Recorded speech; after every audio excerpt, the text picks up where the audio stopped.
Notoriously difficult to get into, the King of Fighters series forged a reputation of being a highly technical fighting game, demanding a lot of skill and patience from its fans to fully appreciate its potential.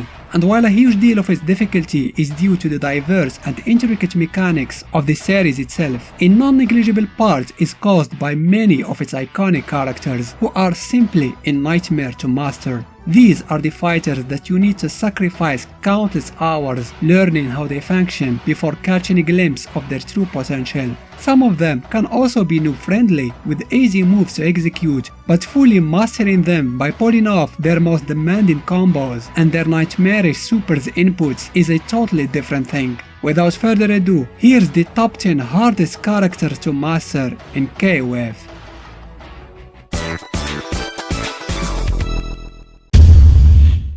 A lot of players, especially newcomers to the KOF series, consider Leona to be pretty hard to use, and to some degree I agree. She is a charge character, a class of fighters that are usually harder to master than others, but personally I enjoy playing her quite a lot, even if I'm very far from completely mastering her. However, I find her daddy, Hydern, a lot more difficult to get into. Him and Leona share a lot of moves with each other, which makes sense. Lore-wise, he's the one who taught her how to fight. Hydern is a lot slower though. While you can move around the stage pretty easily with Leona, you have to be extra careful with your movements when using him. His moves require extra precision to be effective. The best example of that is his max mode combo in 2002 where he juggles his opponent between his moon slash and projectile. It's extremely delicate to execute, but when it's done correctly, it's super satisfying. Also, good luck pulling off his super in 94. You know what I mean if you played that game. If you like Hydern but can't stand the charge characters, you should know that in 2001 all his moves stopped being charge based for some reason. So maybe you should give him a shot in that game. The latest to join the KOF roster, Najd immediately became a top tier fighter and a character of choice during professional competitions. The reason? She is a beauty of course, and also she is a beast. Considering that she was introduced very lately to KOF 14, a game that a lot of KOF fans haven't even played. Many players are not familiar with her moves and overall fighting style, let alone mastering her. Najd is not a charge character, but that doesn't make her any easier to control. She has a Rekka that is very fast to execute and can be followed with other attacks and supers, but her signature move is of course her dropkick. That technique is a real terror. It's extremely fast with very little time to react to, deals tons of damage and can be followed into other attacks and supers as well. However, to execute it, the player has to hold a button pressed for a long time. There is multiple levels to the charging of this dropkick. The longer you wait, the deadlier it becomes. As you can imagine, holding a button pressed while trying to play normally can be very awkward and difficult to do. Also, following the dropkick with a combo requires an extremely tight timing, which you can easily mess up. But still, watching a skilled player controlling her is always a thrilling and suspenseful experience. You know the dropkick is coming, you just don't know when. Najd literally introduced jump scares to KOF, and I hope we'll see more of her in the future.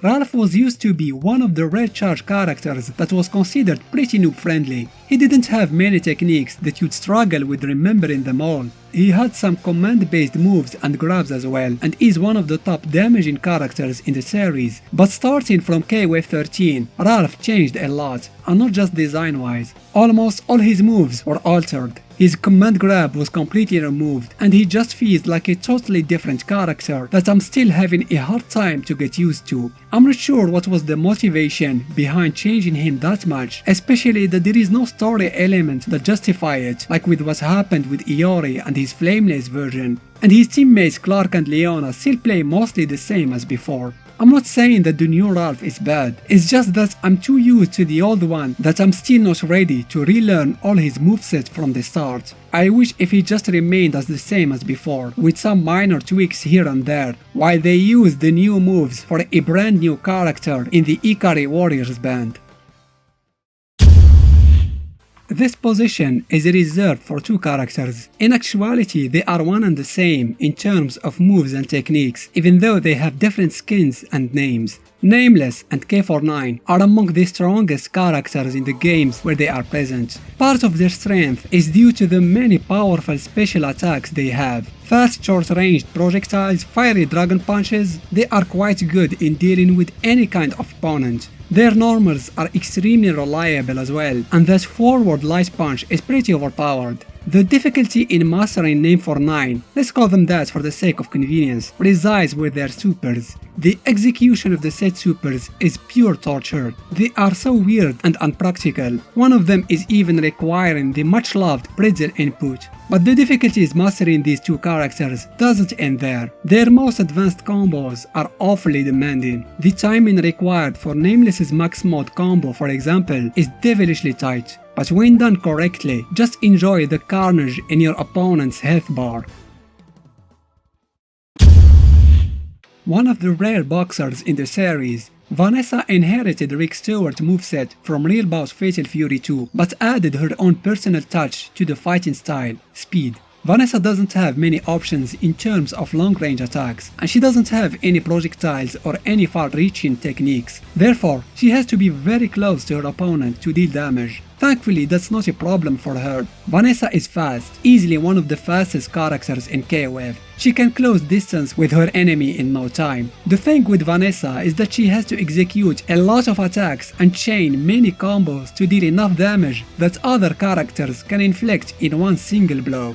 She has a lot of tools in her disposal, but that is a double-edged sword. You need to remember many of her special moves. Some of these moves have a fake version of them to successfully deceive her opponent, adding more techniques that you need to remember if you want to master her. But once that's done, she becomes an unstoppable monster to play as, and an enjoyable spectacle to watch.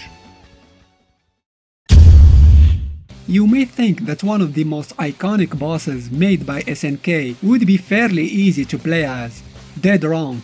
Geese will demand a lot of your time to just have a vague opinion of what he is capable of, especially in odd games. For starters, the evil boss of Southtown is not very mobile. He lacks reliable anti-air moves, and depending on the games, his techniques can be drastically different, forcing you to relearn how to play as him. One thing that never changes, however, is his love for counters. At his best, Geese is simply untouchable. He has a counter for every attack, regardless from what angle it's coming. But as I said, that is at his best. The counters are very risky and will leave you exposed to harsh punishments, unless you have extremely good reads or Super Saiyan reflexes, or your opponent is very, as Geese likes to describe it, his Repukens and double Repukens are good answers against zoners, but again, depending on the game, they can be totally different from what you expect. Last but not least, there is his iconic super, Raging Storm. Good luck pulling it off in your first try. It's a nightmare to execute with its infamous pretzel input. Luckily, that changed in KOF 14. But seriously, what did you expect from him? Geese is a boss. He is not going to let you master the secrets of his fighting style that easily.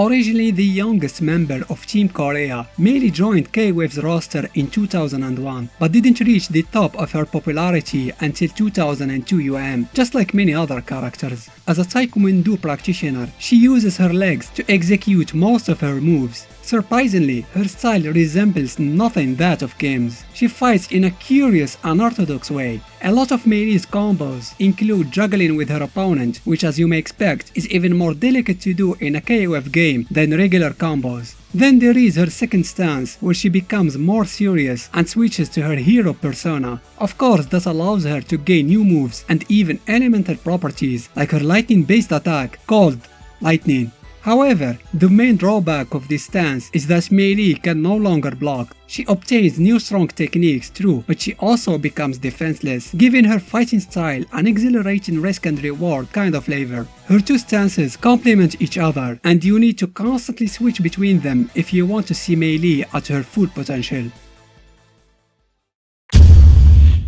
This is the character that I want to master the most in this list. I love Oswald's design a lot, and his fighting style looks so classy and refined when it's mastered, of course. Oswald is present in only 2 entries of the series, KOF 11 and 14. The most challenging aspect in his fighting style is how his special moves work. They have to be chained together to execute specific combos with different degrees of effectiveness depending on the situation. As it might sound, Oswald's fighting style is very execution heavy and requires a lot of work from you. You have to memorize what each follow-up attack does and when it's the perfect time to use it. Add to that, his techniques are very unsafe if blocked or whiffed, will be severely punished if you miss his combos, and they are very easy to miss. All that doesn't stop him from being a very powerful top tier pick, especially in KOF 11. I wish he was in more games. Take a difficult character to master like Melee, give him long hair, make him an obsessed fan of Athena, and most importantly, add an extra stance to his fighting style. You'll get the second master of Team Korea and Kim's rival, Jun-hoon. As another Taekwondo practitioner, Jun shares some moves with Kim, and by moves I meant the special attacks Mangetsu-zan, Kusajin, and Air Super Huo Tenbukyaku. It's also noteworthy that he doesn't use his fists at all, even when pressing light punches.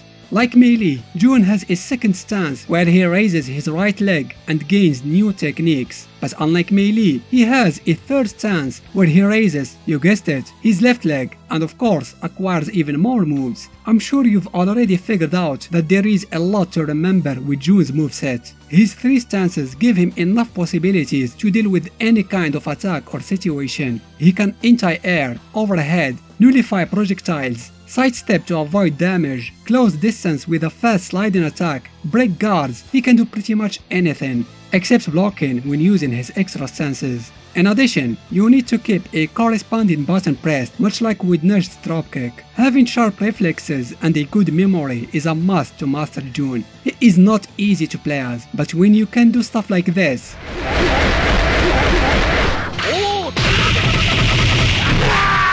I think it's totally worth investing time mastering him. Before getting to the number 1 spot, here's some honorable mentions.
I think you already knew who's the most difficult character to master in KOF, even before watching the video. Of course, it's terrible, just kidding, it's obviously Angel. She is a wild card in every sense of the word. I always find it interesting how her playful and easygoing personality greatly contrasts with her insanely difficult moveset. In brief, her fighting style is just like Oswald's, but on steroids. Almost none of her special attacks is enough on its own. You have to know how to chain them together to be as effective as possible with your combos. And she has a lot of techniques. Just look at this. I hope you have a good memory. She is supposed to be a wrestler, but she uses more striking attacks than grabs for some reason. She can also teleport in short distances, making her a very fast and mobile hybrid of a character. Her opponents will have a hard time keeping up with her speed and unpredictable attacks. But so her players if they don't know how to play as her correctly. Icing on the cake, her supers also require unique inputs to be executed.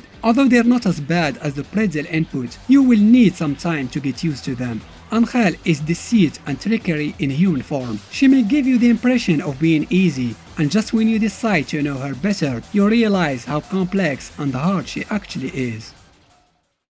That was my top 10 hardest characters to master in KOF. Who is the fighter you're struggling the most with? Share your answer with us in the comments. I'd love to thank Pale Kof Stine for providing footage for this video and invite you to visit his channel where you can watch matches of the best KOF players in the world. Seriously, the level of these players is beyond insane. And special thanks to my generous patrons for their support. I hope you enjoyed this video. Give it a thumbs up if you did, and why not consider subscribing to the channel.